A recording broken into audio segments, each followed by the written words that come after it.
स्वागत है आप सभी का। आज हम लोग डायमेंशनल एनालिसिस पे कुछ न्यूमेरिकल्स देखने जा रहे हैं जो कि एनसीईआरटी से है। और जैसा कि मैंने पहले ही बताया है कि आगे चलकर हम जेई और नीट का भी क्वेश्चन लाएंगे, एक्स्ट्रा बुक से भी सवाल लाएंगे। सारे सवाल कर पाना पॉसिबल नहीं होगा, तो अगर कोई डाउट है तो आप लोग कमेंट सेक्शन में बोल सकते हो। अगर टाइम परमिट करता है तो surely I will discuss here. And चलिए स्टार्ट करते हैं।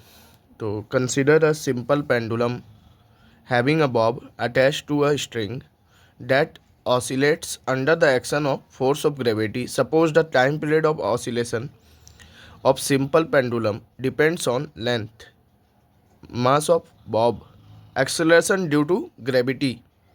Derive the expression for its time period using method of dimension. सो सबसे पहले क्या डेराइव करना है हमें? टाइम पीरियड डेराइव करना है। तो जो भी है उसके इक्वली कुछ आएगा। Time period equals to this that. तो टाइम पीरियड आ गया हमारा एलएचएस में, equals to time periods equals to. अब इक्वल्स टू कैसे पता चलेगा? तो ये किस किस पे डिपेंड कर रहा है? तो दिया हुआ है सपोज डैट, यहाँ पे दिया ना, the period of oscillation of simple pendulum depends on its length, mass of bob, acceleration due to gravity. तीन चीज़ों पे डिपेंड कर रहा है, length, mass, acceleration due to gravity. तो सपोज हमें पता नहीं है कैसे डिपेंड कर रहा है। तो L to the power A है, ठीक है, मास टू द पावर बी है और gravity to the power C है। इसके अलावा क्या हो सकता है? एक कांस्टेंट हो सकता है, कोई कांस्टेंट है। तो इस तरह से हम टाइम पीरियड का फार्मूला डेराइव करने की कोशिश करेंगे। तो टाइम पीरियड का जो डायमेंशन है वो टी होता है। एल का डायमेंशन, लेंथ का कैपिटल एल, मास का कैपिटल एम, ग्रेविटी क्या है? एक्सेलरेशन, एक तरह की। एक्सेलरेशन क्या होता है? Velocity by time, velocity by time. Okay, velocity by time को हम क्या लिख सकते हैं? अगेन डिस्प्लेसमेंट बाय टाइम, ठीक है, और एक टाइम पहले से होगा। चलिए इसका अलग से हम लिख ही लेते हैं। एक्सेलरेशन फिर से करा देते हैं, ऐसे याद ही रखना होता है। Acceleration equals to velocity by time. Now velocity equal to length by time और एक टाइम पहले से, ठीक है। तो एक्सेलरेशन का जो ये डायमेंशन होगा क्या होगा? L T to the power -2। ये मैं अभी करा रहा हूँ, अगले बार से मैं डायरेक्ट लिख दूंगा, ठीक है। तो ये L to the power a, M to the power b, L T to the power -2 whole का पावर सी, और कांस्टेंट तो है ही के इंटू। तो time period equals to K into. अब हम सारे पावर्स को मतलब एक साथ लाने की कोशिश करेंगे। लेंथ के जितने पावर होंगे वो एक साथ, टाइम के जितने होंगे वो एक साथ, मास के जो भी पावर होंगे वो एक साथ। तो L to the power A into है, into L to the power C होगा ना ये, तो ए प्लस सी हो जाएगा।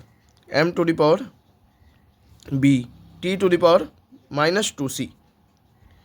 नाउ हमें क्या पता है एल की पावर कितनी होनी चाहिए? इस साइड एलएचएस में कितनी है? 0 है, कुछ नहीं है। तो A plus C equals to 0। M की पावर कितनी होनी चाहिए? 0 ही होनी चाहिए। तो B again equals to 0। T की पावर कितनी होनी चाहिए? 1 होनी चाहिए। तो -2c equals to 1। So C equal to -1/2। अब इसको अगेन इस वाले इक्वेशन में अगर हम डालें तो क्या हो जाएगा? A -½ equals to 0। It implies that a equal to half. अब इस पूरे को हम डालेंगे अपने फॉर्मूला में। क्या था हमारा इनिशियल फार्मूला? ये था ना, क्योंकि हमें लेंथ, मास और ग्रेविटी के टर्म में ही आंसर को लाना है, ठीक है। तो time period equal to L to the power A है। एल टू द पावर कितना हो जाएगा? Half, M to the power B है, एम टू द पावर कितना हो जाएगा 0, और G to the power C है, तो सी की वैल्यू -12 और ये हो जाएगा के कांस्टेंट। तो टाइम पीरियड इक्वल्स टू आ जाएगा L/G का root over into the constant. Mass का पावर 0 था तो वो तो 1 हो जाएगा, मतलब उसकी कोई वैल्यू नहीं है। अब ये कांस्टेंटो एक्सपेरिमेंट से फाइंड आउट होता है। आगे चल के आप पढ़ोगे कि time period of a pendulum is equal to 2π√L/G। Dimensional analysis से हम एग्जैक्ट फार्मूला नहीं देख सकते, हम बस डिपेंडेंस देख सकते हैं, कांस्टेंट की वैल्यू हमें निकालनी होगी। तो किन्हीं को कोई डाउट है तो कमेंट सेक्शन में पूछ सकते हैं। हम एक और क्वेश्चन डिस्कस करते हैं। तो इस क्वेश्चन में क्या है, a famous relation in physics relates to moving mass m rest mass m0 of a particle in terms of its velocity speed v and speed of light c। तो क्या क्या दिया है, ये मूविंग मास है, m0 क्या है, रेस्ट की मास है, v क्या है, स्पीड ऑफ दैट पार्टिकल है, और c जो है स्पीड ऑफ लाइट है। अब एक बॉय जो है इस फॉर्मूला को रिकॉल करता है और उसको c कहाँ था याद नहीं आता, उसका c छूट गया कि भाई कहाँ था। तो अब c कहाँ कहाँ हो सकता है, हमें गेस करना है कि c कहाँ होगा। तो c देखिए क्या हो सकता है, m equal to m0 1-v²/½ c into में हो सकता है कुछ पावर के साथ, ए टू पावर के साथ, डिवाइड में भी हो सकता है, या फिर हो सकता है कि ये पूरा जो है एक टर्म है और c प्लस में है या माइनस में है c, इस तरह से कुछ भी हो सकता है ना c का।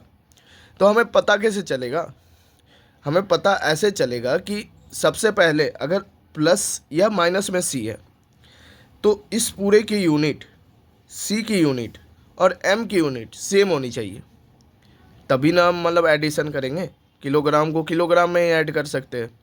तो ये तो मास है, ठीक है, ये चलिए जो भी है। c क्या है, c स्पीड ऑफ लाइट है, मीटर पर second. Speed can't be equivalent to mass, so plus और माइनस का झमेला ख़त्म हो गया, ठीक है। अब c किसी न किसी पावर पे ही इंटू लेंगे, और मतलब अगर डिवाइड होगा तो माइनस में पावर आ जाएगा। तो हम सपोज कर लेते हैं कि m equal to m0 1-v²² into c to the power a, okay, c to the power a, ठीक है। अब क्या है, डायमेंशनल एनालिसिस हम करेंगे।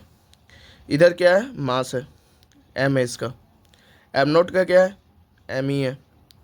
1-v²² का क्या हो जाएगा, 1-v² का क्या होगा, ये मीटर स्क्वायर पर सेकेंड स्क्वायर, वेलोसिटी का स्क्वायर है। वेलोसिटी का क्या होता था, L/T होता था, और फिर इसका रूट करेंगे तो हम कह सकते हैं L/T का होल स्क्वायर इंटू 1/2। तो ये पूरे का डायमेंशन ये आएगा, लाइक ये मीटर पर सेकेंड था, स्क्वायर किया तो मीटर स्क्वायर पर सेकेंड स्क्वायर करके आया होगा जो भी, फिर रूट कर दिया तो फिर मीटर पर सेकेंड में आ गया होगा। और c क्या है, वेलोसिटी है, L/T to the power a। Now इधर है m, इधर है m, और ये है L/T, ये है L/T, और ये है L/T to the power a। तो यहाँ तो सीधे सीधे देख के ही पता चल रहा है कि m है, m है, हमें और कुछ चाहिए ही नहीं, इन दोनों को कट जाना चाहिए एक दूसरे से। कैसे कटेगा, a इक्वल्स टू 1 होगा, so our formula a equals to 1 आ गया। हमारा फार्मूला क्या हो जाएगा, हमारा फार्मूला क्या हो जाएगा, m इक्वल टू m0 क्या था, 1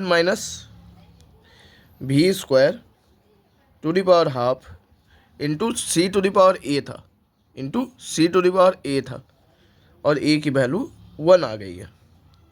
तो हमारा ये फॉर्मूला हो गया कि मूविंग बॉडी का मास, रेस्ट के मास और स्पीड ऑफ लाइट और उस बॉडी के स्पीड पे किस तरह से डिपेंड करता है।